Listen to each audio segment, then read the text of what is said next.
সম্মানিত দর্শক, এই মুহূর্তে আমি রয়েছি বরিশাল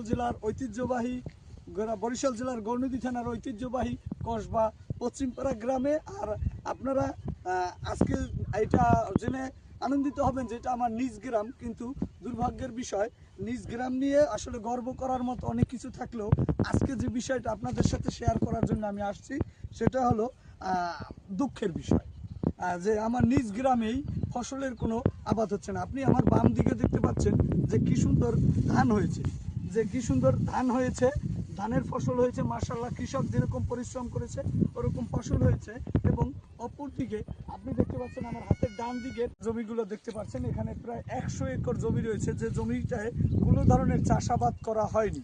যদি এখানে এই সঠিক প্রক্রিয়ায় ভূমি সংরক্ষণ বা ফসলি জমি সংরক্ষণ আইন সংক্রান্ত বিষয়ে এই কৃষকদের অবগত করা হয় এবং এই ফাঁকা জমিগুলোয় ফসল চাষ করা হয়, তাহলে আমার এই নিজ এলাকার মানুষের যেমন খাদ্য ঘাটতি পূরণ হবে কৃষিক্ষেত্রে মানুষের কর্মসংস্থান, এবং কি সেই খাদ্য চাহিদা বা খাদ্য ঘাটতি পূরণ হওয়ার কারণে আমাদের বিশেষ করে যে পরিমাণ শস্য আমদানি করতে হয় সেই আমদানি আমাদেরকে করতে হবে না।